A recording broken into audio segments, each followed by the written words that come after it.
Sam Elliot built his life around silence. Not the empty kind, but the kind that means something. For 60 years, his deep voice and steady eyes defined what the American West was supposed to feel like: honest, grounded, unshaken. Yet behind that calm, a slow fire has burned for decades. It isn't the anger of fame or envy, it's the grief of watching something sacred being sold. In that long list of disappointments, one man stood above them all. The legend who once rode beside him in the hearts of millions and later became everything Sam Elliot despised. Clint Eastwood, the cowboy who lost his soul. They were never friends, not really. Hollywood liked to pretend they were the same breed, two Western icons cut from the same cloth. But Sam Elliot never saw it that way. To him, Clint Eastwood was the mirror image of what the West should never become: political, theatrical, and self-absorbed. The breaking point came in August 2012, when Eastwood stepped onto the stage at the Republican National Convention in Tampa, Florida. Millions watched as he dragged an empty chair beside him and began speaking to it, pretending President Obama sat there. For a few minutes, the hall filled with laughter and confusion. Viewers at home stared in disbelief. Overnight, the internet exploded with memes of people Eastwooding, talking to empty chairs. Sam Elliot was in Texas filming a Dodge Ram commercial when the moment aired live. A crew member later said he stared at the screen in silence, then shook his head slowly. To him, Eastwood had turned the cowboy's dignity into a circus act. "He forgot who he is," Sam murmured, and walked away from the monitor. For Elliot, a true Westerner never used the hat or the horse to preach politics. The cowboy stood for restraint, for doing rather than talking. That night, as commentators mocked Eastwood's stunt, Sam Elliot felt something deeper than embarrassment. He felt betrayal. A man who once embodied quiet strength had turned the cowboy's image into a prop for a political message. Months later, Eastwood defended the performance in the Carmel Pine Cone, saying he regretted nothing and that people are too sensitive. Those words hardened Sam's heart. The humility he once respected in Clint was gone, replaced by a kind of cold arrogance, the belief that fame excused anything. "That's not the Clint I respected anymore," Sam told a close friend. "Now he's just an old man who thinks he is America." The divide grew wider in the years that followed. Eastwood's later films, American Sniper and The Mule, drew praise and outrage in equal measure. Critics accused him of glorifying toxic masculinity. Supporters called him fearless. Sam Elliot said nothing publicly, but people close to him noticed the change in his expression whenever Eastwood's name came up. He would go quiet, jaw clenched, eyes narrowing as if watching the sun set on something he once loved. In a 2016 Esquire interview, Eastwood made a remark many believed was aimed at Sam. "We're living in a generation where everybody's afraid to speak the truth." The line went viral, hailed by some as defiance, condemned by others as arrogance. For Sam, it confirmed everything. The man who once stood for cinematic truth now used that word to justify ego. Elliot believed that a cowboy's silence carried more weight than speeches ever could. Eastwood had broken that code, and once a man broke the code of the West, in Sam's world, he was no longer one of them. By the time the decade ended, their paths never crossed again. Sam kept working. The Hero, A Star is Born, 1883, quietly upholding the tradition he felt the other had abandoned. Clint kept directing, speaking, and dividing audiences. To outsiders, it looked like a difference of opinion. To Sam, it was the death of a brotherhood that never truly existed, the day the cowboy stopped being a man of honor and became a brand. Robert Redford, the saint who sold virtue to Hollywood. If Clint Eastwood had betrayed the West through politics, Robert Redford did it through perfection. Handsome, intelligent, forever the golden boy of Hollywood. Redford seemed untouchable. But for Sam Elliot, he represented something far worse than arrogance. hypocrisy wrapped in charm. In private, Sam used to call him the prince who talks like a preacher. Redford had built a career not just as an actor, but as the moral conscience of Hollywood, the man who stood for art, integrity, and environmental justice. In 1981, he founded the Sundance Film Festival, a sanctuary for young filmmakers and independent voices. To the public, it was noble. To Sam Elliot, it was a good dream that died the day money walked in. By the early 2000s, Sundance had turned into a luxury parade. Limousines lining snowy streets, parties sponsored by designer brands, and studios fighting for photo ops. Indie filmmakers began to complain they couldn't even afford to attend the event meant to give them a voice. Critics like Kenneth Turan of the Los Angeles Times wrote that Sundance had become the luxury version of the Hollywood it once opposed. Sam didn't need to read the reviews to know it. He had seen it firsthand. "Go to Park City now," he once told a friend on the ranch set. "You don't smell film stock or sweat. You smell Chanel perfume and Tesla exhaust." Redford, meanwhile, continued giving speeches about simplicity and green living, all while owning multiple estates, from a 700-acre Santa Fe ranch to a $7 million mansion in Napa Valley. When the press pointed it out, he brushed it off with that same calm smile. But for Sam, that smile had become unbearable. "He preaches like he's saving the world," he told a friend, "but he's just polishing his halo." In 2019, an editorial even called Redford a Hollywood elite hypocrite. Sam didn't celebrate it, he just nodded. For him, Redford had become the perfect symbol of Hollywood's sickness, people who spoke of truth but lived above it. Once, Sam admired him. Now he couldn't even share a room. At an Oscars after-party in 2017, he walked in, saw Redford laughing beside Jane Fonda, and turned away without a word. "He wasn't angry," a witness said. "He just looked done." Kevin Costner, the polished cowboy who broke the code. In the hierarchy of Sam Elliott's resentment, Kevin Costner wasn't just another name. He was the polished reflection of everything Sam believed the West was not.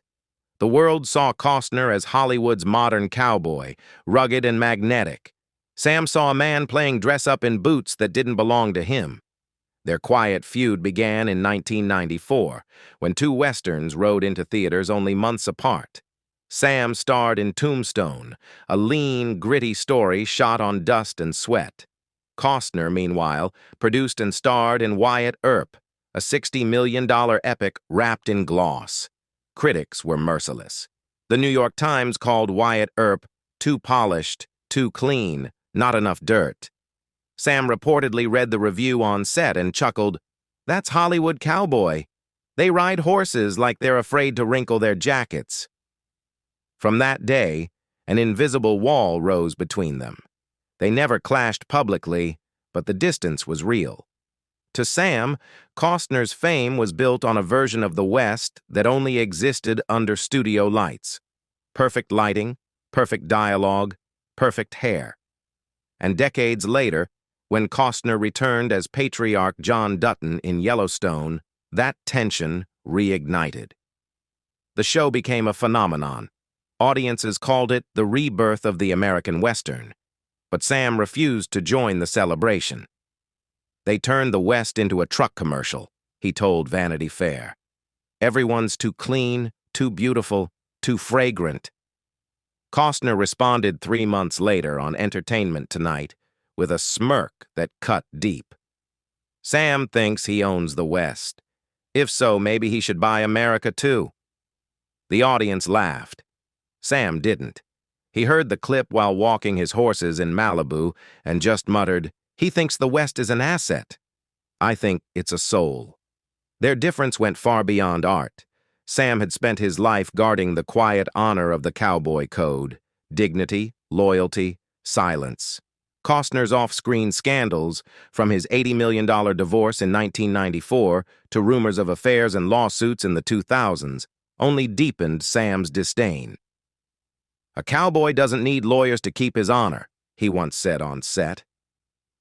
By 2023, when Variety reported Costner's dispute with Yellowstone creator Taylor Sheridan over filming hours, Sam saw it as proof of what he'd always believed.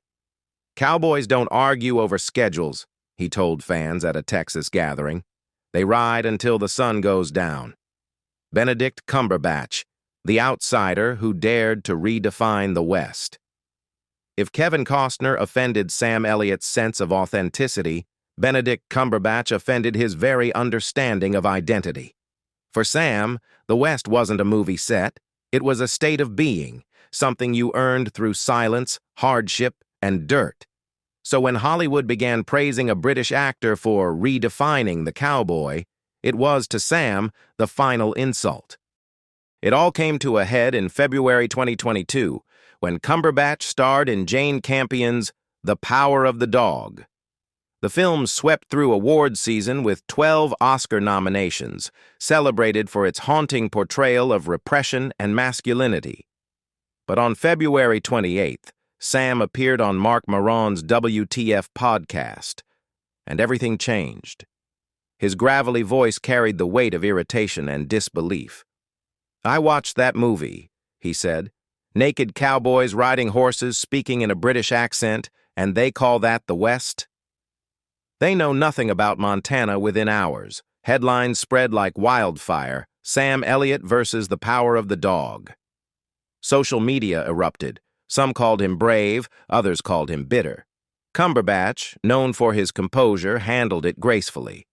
On the BAFTA red carpet, he simply said, "I respect all viewpoints.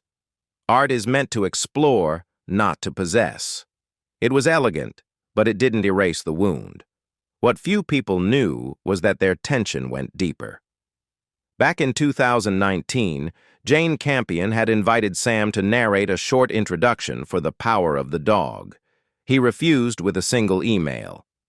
"I won't tell a story about the West through the words of someone who doesn't understand it." When the film became a sensation, that refusal turned into a conviction. Director Campion fired back publicly at a Directors Guild of America event, calling Sam a man of a past generation.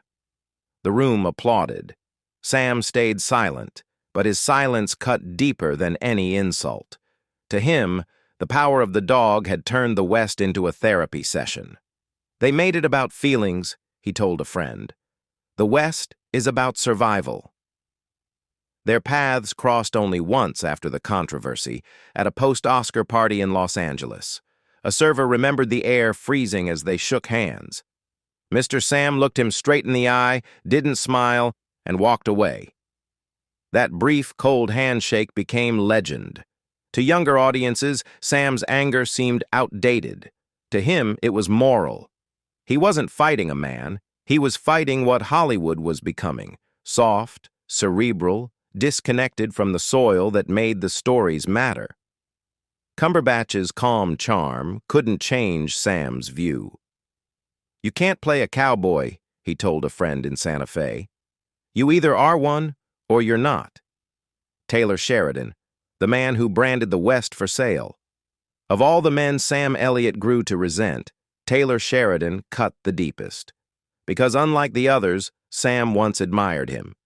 When Sheridan wrote Hell or High Water in 2016, a hard-edged modern Western that earned 4 Oscar nominations, Sam sent him a handwritten note calling him the last man who still understands the Texas wind. Sheridan's dialogue was sparse, his characters honest. It was the kind of writing Sam believed the West deserved. But 2 years later, that respect died.